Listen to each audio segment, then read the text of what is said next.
Bom dia, Manaus, bom dia, Amazonas, sejam bem-vindos a essa segunda-feira de Câmara 13, Semana Santa começando, né, gente? Ontem já foi domingo de Ramos e a gente quer muito aproveitar esse momento para você, em família, fazer uma reflexão da sua vida. A gente sempre diz que Deus sempre nos dá a oportunidade do recomeço.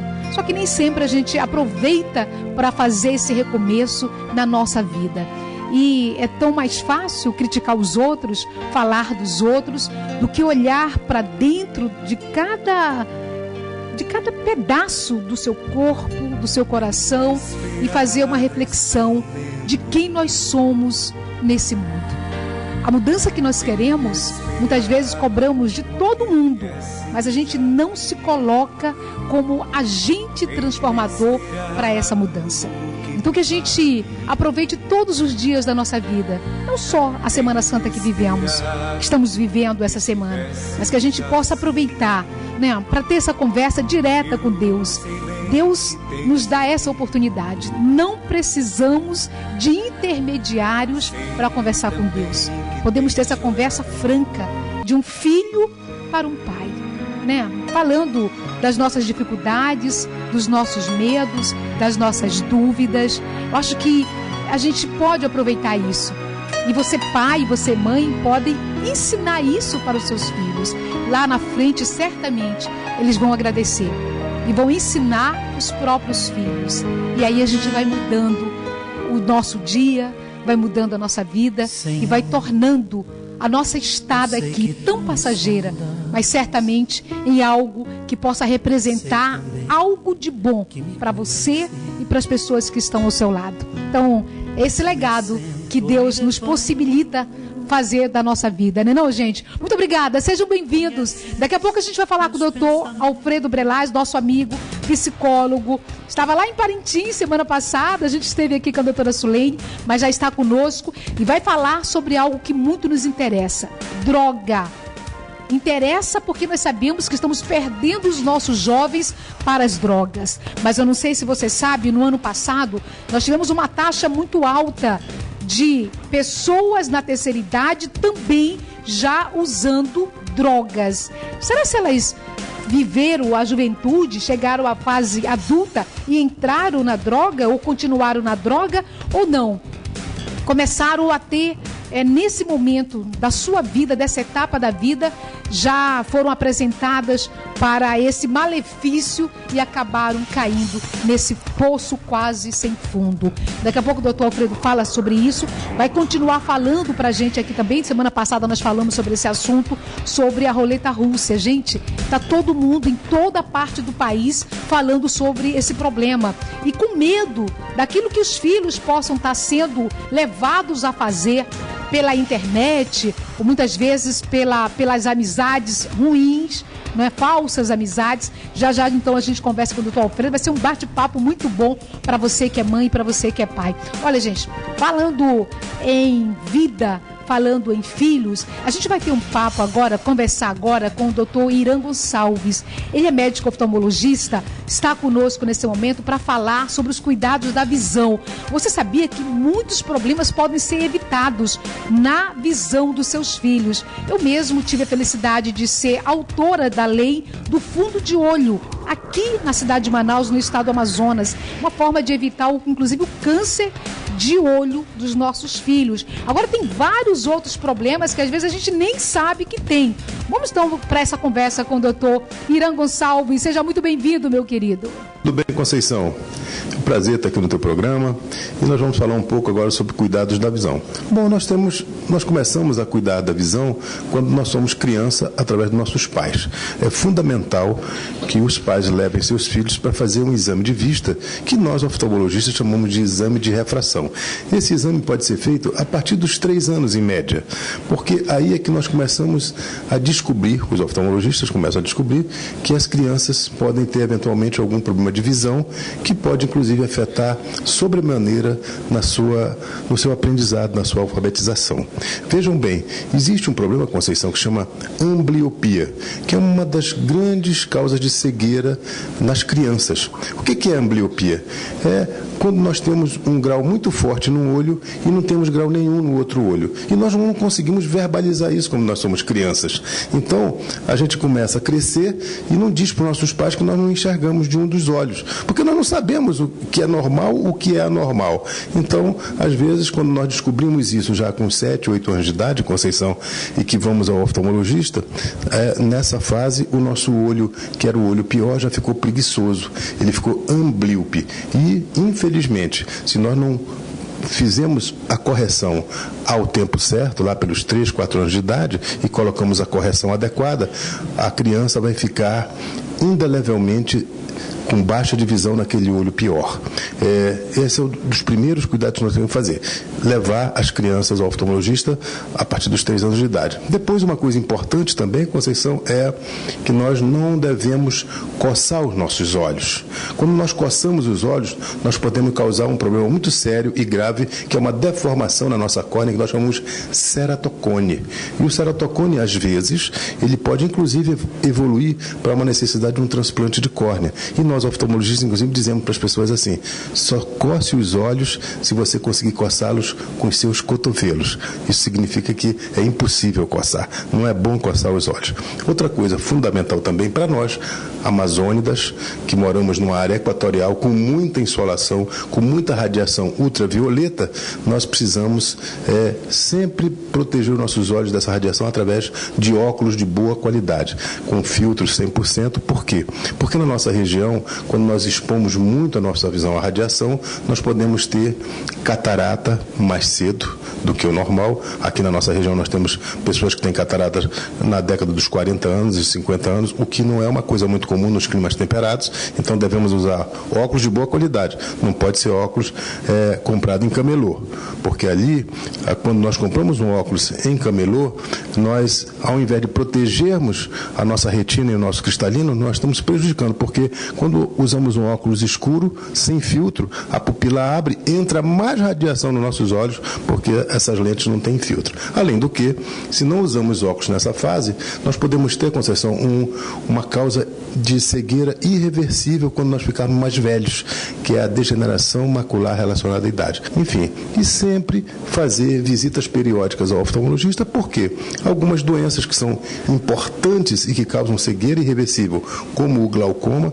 elas acontecem, a grande maioria delas acontecem na década dos 40 anos, e essa é uma doença silenciosa, uma doença traiçoeira, que não nos causa grandes inconvenientes, grandes sintomas, e nós começamos a perder o campo de visão de forma muito lenta, e quando nós não vamos ao oftalmologista, nós vamos notar que esse campo se torna um campo tubular, e quando esse campo se torna tubular, aí não tem mais jeito. Quando o oftalmologista descobre, já não pode fazer mais nada e se instala nesse paciente perda indelével da visão. Basicamente seriam esses os cuidados mais importantes. Não esquecendo de que as pessoas devem fazer sempre um exame oftalmológico anual, porque aí o oftalmologista pode descobrir eventualmente alguma patologia que está se iniciando e que se pode fazer o controle e o tratamento de maneira mais eficiente. Um grande abraço para ti, tudo de bom. Muito obrigada, nosso querido amigo Dr. Irã Gonçalves, pelas informações. E olha, gente, muita gente estava pedindo mais informações sobre os problemas da nossa visão, principalmente quando deve começar esse cuidado. Então a gente ouviu aí, doutor Irã já falando a importância de começar muito cedo. Na verdade, tudo precisa começar muito cedo. Nem isso, doutor Alfredo Brelay, seja muito bem-vindo nessa conversa de segunda-feira, iniciando a semana. A gente estava falando sobre os problemas da visão, mas os pais precisam ter o primeiro cuidado de tudo com os filhos quando eles são muito pequenos. A psicologia também pensa assim? Com certeza. A psicologia fala sobre, já que nós estamos falando sobre visão, a visão holística, né? É aquela visão que nos permite ver como um todo, não somente um ponto, mas ver de uma forma geral. Então nós, como pais, precisamos ter essa visão holística sobre os nossos filhos para entender aquilo que está passando na vida deles, né? Porque tem um ditado que diz, deputada, você já conhece com certeza, que diz que os pais são os últimos a saber, né? Deveria ser diferente. Nós, pais, os primeiros a saber o que está acontecendo com os nossos filhos. Para isso, nós precisamos dessa visão holística, precisamos ser pai de verdade, ser amigo dos nossos filhos, estar muito próximo deles para conhecê-los. Agora, doutor Alfredo, a gente até recebe com muita tristeza, quando a gente vê aí o que acaba acontecendo com alguns nossos jovens de um modo geral, mas também na terceira idade. No finalzinho do ano passado, a gente teve aí dados que apontavam que a terceira idade hoje está usando muito drogas, a maconha, outros tipos de entorpecentes também. E a gente tem aí, semana passada, inclusive, a gente já começou a falar aqui no nosso programa a respeito da roleta russa, da baleia, não é? Azul, enfim, isso. Uma loucura, imagens pela internet mostrando jovens que acabam se colocando em risco de morte. O que está acontecendo? Por que a gente precisa ter tanta atenção com os nossos filhos? Vamos primeiro, nessa primeira etapa aqui, falar sobre jovens e drogas. Não necessariamente os nossos jovens vão, e tomara que nunca tenham que se deparar na frente de algum tipo de entorpecente, mas quando isso acontecer, que eles possam dizer não. Essa conversa com os pais, mostrando o mundo que nós vivemos, porque se a gente não aprende em casa, vai aprender pela internet de toda forma. É verdade. Né? Nós pais temos uma responsabilidade muito grande de educar os nossos filhos. Né? Vou pegar um texto bíblico aqui que diz: ensina a criança no caminho que deve andar, e até o envelhecer não se desviará dele. Deus, ele passa essa responsabilidade aos pais de educar os filhos. E os pais querem repassar a responsabilidade a outras pessoas, principalmente aos professores na escola. Né? Mas nós precisamos entender que sobre nós há uma responsabilidade de educar, de ensinar os nossos filhos a andar no melhor caminho possível. Né? E como nós somos mais experientes e conhecedores da vida, já vivenciamos muitas coisas ruins e conhecemos, então nós temos o dever de orientar os nossos filhos para que eles se desviem desse caminho. E a droga, infelizmente, é um desses caminhos que tem ceifado a vida de muitos jovens. Doutor Alfredo, um determinado momento do nosso programa, a gente falou aqui que a mãe só descobriu que o filho estava usando já droga porque a Bíblia dela estava ficando cada vez menor. Não é? O filho estava usando as folhas, né, aquele papel fino da Bíblia para fazer o cigarro de maconha. Então, gente, hoje é muito comum, infelizmente, as informações de tudo pela internet. Mas os pais precisam observar todos os dias, independentemente da idade do seu filho. Acho que ter essa conversa, mas também ter um cuidado, né? Porque muitas vezes a gente precisa sair, os filhos ficam sozinhos. Quantas mulheres são mulheres que são provedoras dos seus lares? É uma dificuldade. Como que cuida de um filho hoje no mundo que nós vivemos, tão globalizado, tão cheio de tudo ao mesmo tempo, doutor? Os pais passam batido nessa questão de não perceberem o que está acontecendo com os filhos, porque a maioria dos pais, eles não colocam qualidade ao tempo quando eles estão junto com os filhos. Né? Eu sempre digo que não é a quantidade de tempo que vai fazer a diferença na vida dos nossos filhos, ou seja, a quantidade de tempo que nós passamos perto deles. Porque muitas vezes nós passamos o dia todo com os filhos, mas é como se não passasse. O pai está ali, o filho está para lá, então não tem qualidade esse tempo. Quando o pai, ele não tem muito tempo para estar com o filho, mas quando ele está, ele coloca qualidade nesse tempo, vai fazer uma diferença muito grande na vida do filho. Então esse pai que coloca qualidade ao tempo, é aquele pai que vai conseguir livrar o filho dessas situações de drogas e etc. Porque vai orientar o filho a não entrar nesse mundo das drogas. Ok, a gente vai fazer um intervalo comercial, daqui a pouco a gente volta e você já pode começar a mandar a sua pergunta para o Dr. Alfredo Brelais responder, tá bom, gente? A gente faz o intervalo e volta já com você. Já estamos de volta. Olha, nós estamos falando, gente, com o Dr. Alfredo Brelais a respeito do que vem acontecendo no nosso dia a dia. No ano passado, A gente teve aí informações de que o próprio mapa da segurança pública mostra isso, o número de casos onde o fator principal é a droga. Mas a droga também na terceira idade. Mas do início do mês de março, agora para o mês de abril, a gente ouviu muito falar a respeito da baleia azul. Você já ouviu falar sobre isso? E também da roleta russa. Inclusive falamos aqui no nosso programa. Os pais estão apavorados, querendo entender mais o que é isso, Conceição. A gente precisa cuidar melhor dos nossos filhos, como fazer isso, justamente para ter esse bate-papo, essa conversa com você, que o doutor Alfredo está conosco todas as segundas-feiras, trazendo aí esse apoio dentro da psicologia, apoio também, certamente, de oração, acho que é tão fundamental, não é? E o apoio cristão. A gente vai mostrar para você já um pouco disso tudo, essa baleia azul, que a gente sabia nem o que era essa baleia azul. Semana passada eu mostrei isso para você. Já pode chamar, gente? Vamos mostrar aí, então, um depoimento que nós temos. Em seguida a gente vai falar, tem uma materinha da Band que a gente vai mostrar para você aí sobre a baleia azul e sobre os jovens que estão se asfixiando. Meu Deus, se asfixiando em casa, horário marcado. Liga lá a internet, mostra isso para todo mundo. Então vamos ouvir aqui esse depoimento. Quando eu entrei neste mundo, eu simplesmente consegui afastar as únicas pessoas que conviviam comigo, as únicas pessoas que me amavam. Tinha momentos que eu não sabia mais o que fazer, não tinha mais amigos, nem família. Me matar seria uma saída tão fácil. Era como tentar enxergar no escuro. Eu não conseguia compreender como as pessoas eram felizes. O pior é chorar e não ter ninguém para escutar, ninguém para me compreender. Eu estava tão sozinha.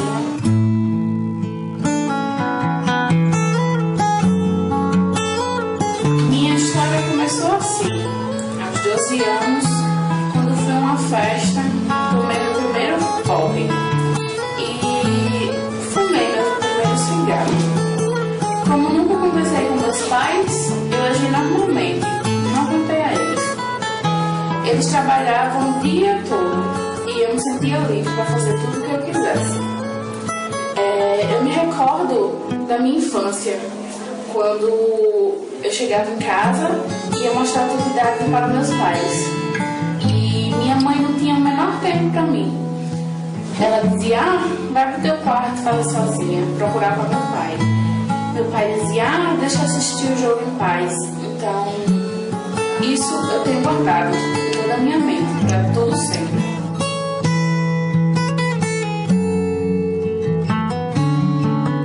Todo dinheiro que eu pegava, não pensava em outra coisa, a não ser saciar o meu vício.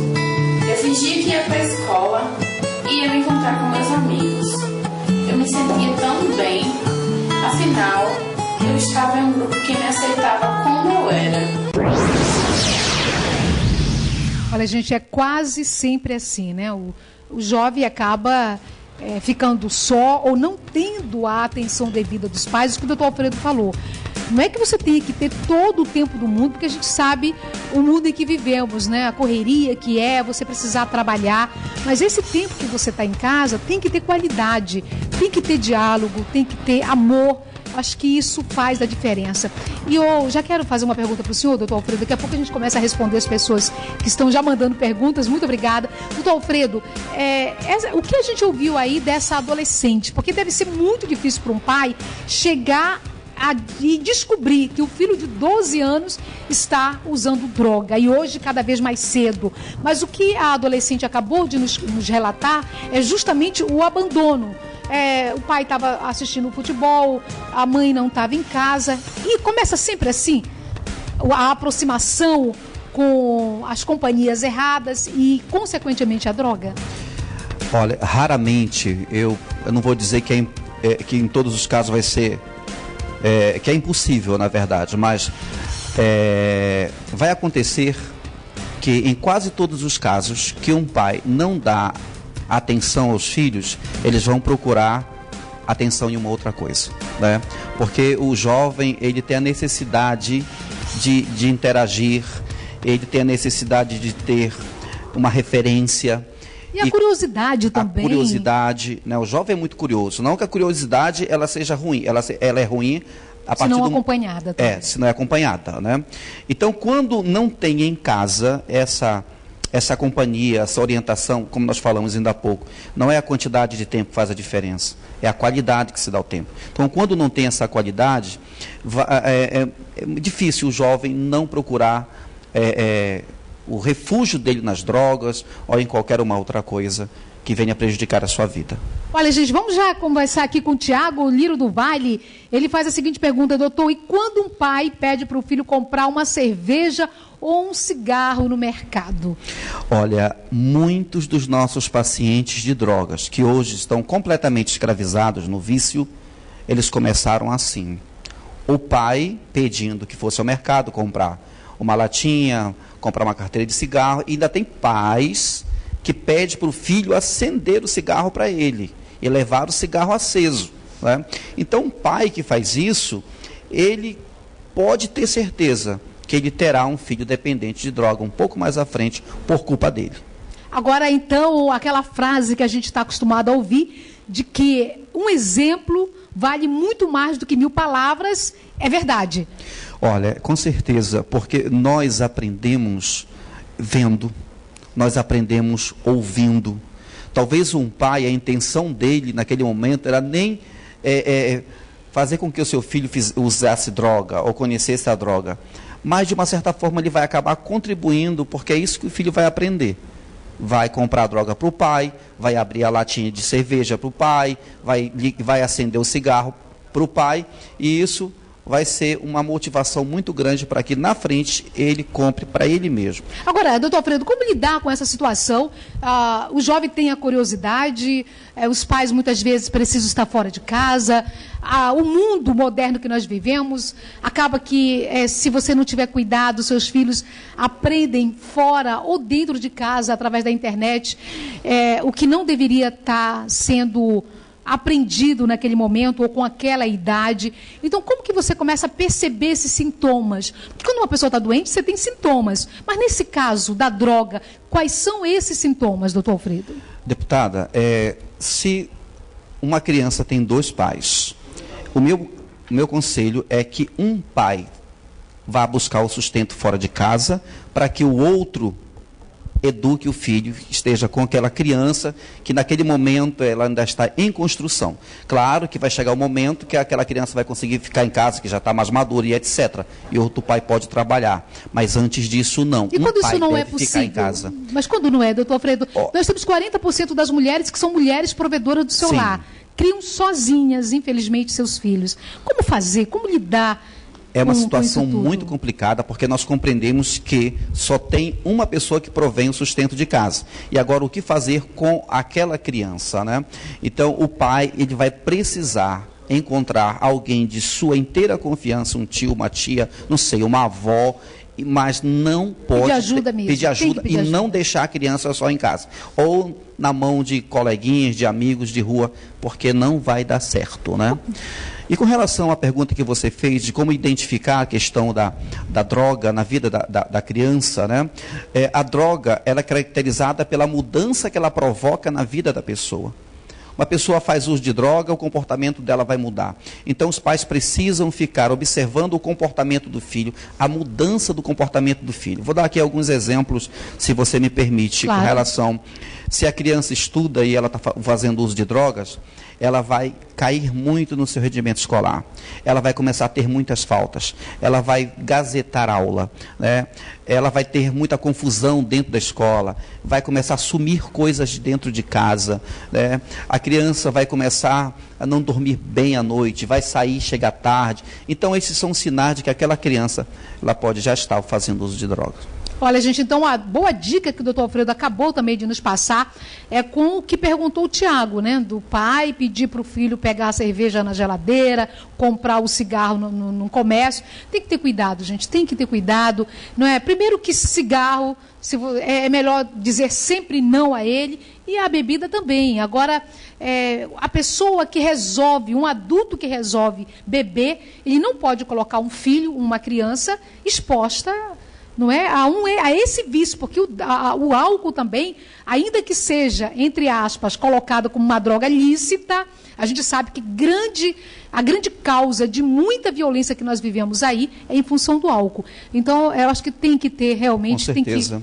o avô tem que falar mais alto nesse caso. Eu sempre digo aos pais que... Às vezes nem há percepção, o senhor não acha, doutor Alfredo? Às vezes eu acho que uma pessoa que faz isso, um pai, ou eu acho que ele nem tem a intenção, ou nem percebe o que está fazendo. Do prejuízo que eles estão causando na vida do filho. Eu sempre digo aos pais que fumam ou que bebem, eu digo, olha, se você não vai parar de beber ou de fumar, mas não faça isso dentro da sua casa. Saia de casa, procure um lugar e faça lá. Para não fazer dentro de casa, porque você vai ensinar seu filho a beber e fumar se ele ficar te vendo. Então, faça fora de casa, não dentro da sua casa. Claro que ele não deveria fazer em lugar nenhum. Exatamente. Mas se tiver que fazer, não faça na frente dos filhos. Ok, a gente vai fazer um intervalo comercial, daqui a pouco a gente volta. A gente faz o intervalo e volta já. Já estamos de volta e olha, lembrando que amanhã tem o nosso Alô Doutor. Vamos falar sobre o câncer de estômago. Um assunto assim bem importante, gente, que a gente precisa ter muito cuidado com a nossa alimentação. E olha, eu não sei se você sabe, mas 8 milhões de pessoas morrem no nosso país em função de algum tipo de câncer. E o câncer de estômago muito tem matado.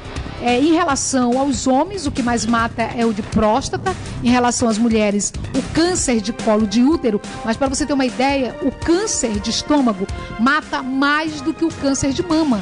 Então a gente precisa fazer um alerta no nosso dia a dia e principalmente cuidar da nossa dieta. A gente está batendo esse papo aqui com o nosso queridíssimo amigo, Dr. Alfredo Brelas, falando de um assunto que muito nos interessa, que é justamente como criar os nossos filhos nos dias de hoje, né? Com a droga, com tanta coisa ruim acontecendo, gente.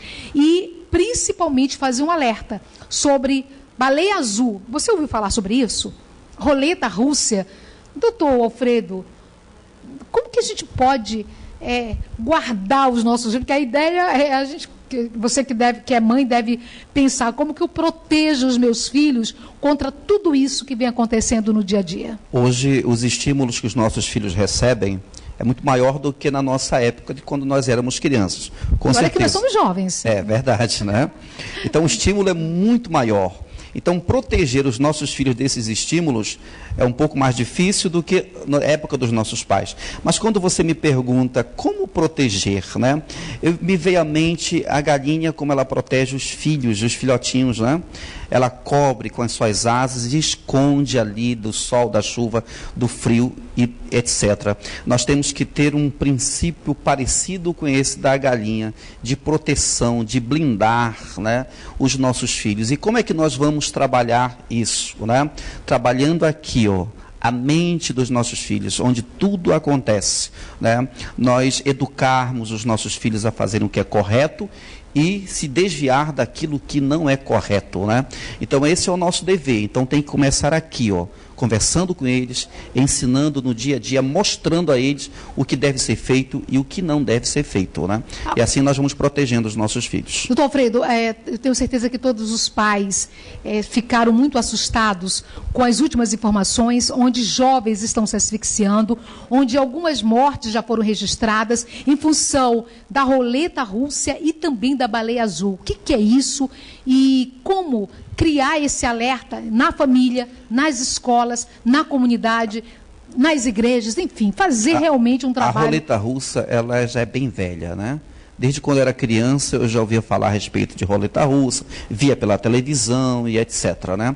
Agora, a baleia azul é algo muito novo, que surgiu há muito pouco tempo, né? A primeira morte pela baleia azul foi agora no final deste ano, se eu não me engano, novembro ou dezembro, sim, tá? Mas ela vem matando pessoas em vários continentes do nosso país. E hoje eu fui chamado na escola do meu filho, antes do programa, para falar sobre comportamento das crianças, e um dos temas foi a questão da baleia azul. E o que é a baleia azul? A baleia azul é nada mais, nada menos do que um pacto de suicídio. E é um suicídio à prestação. Ou seja, tem um administrador em grupos fechados, onde a criança ela entra nesse grupo. Depois que ela entra, ela não sai mais. a não ser morta. Se ela não tirar a própria vida, os administradores vão tirar a vida dela. Esse é um pacto, né? Então, no decorrer... E tudo feito pela internet. Tudo feito pela internet. Através da internet, por pessoas que, ao meu ver, são psicopatas, né? Porque hoje está surgindo um novo perfil de psicopata, que é o psicopata que não tem contato físico com a sua vítima. Mas o estrago é como se ele tivesse o contato físico, né?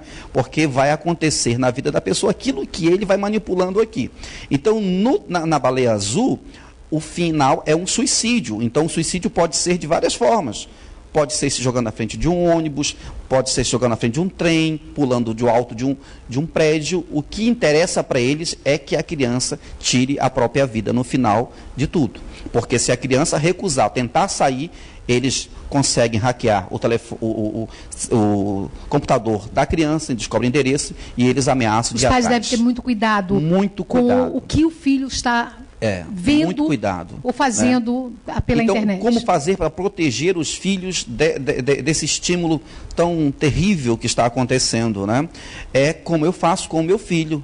Conversar com ele a respeito disso, meu filho, nunca entre num grupo desse, né? E ficar monitorando o filho, o WhatsApp, o Facebook dele, né? Os pais, eles têm que fazer isso.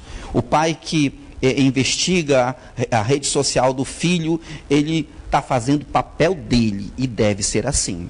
Porque ele está protegendo o filho de coisas ruins que pode acontecer através daquele instrumento. Meu querido doutor Alfredo, foi muito bom o nosso bate-papo desse início de semana. Muito obrigada. E na segunda a gente volta com mais um tema. Ok, um prazer. Estarei aqui se Deus nos permitir. Muito obrigado. Amém. Gente, muito obrigada. Fica com Deus. Uma excelente tarde para você. Olha, amanhã a gente vai começar mais cedo o programa. Meio-dia tem futebol na Band. E a gente tem aí um programa bacana já sendo preparado para você amanhã com o nosso Alô Doutor. Até lá.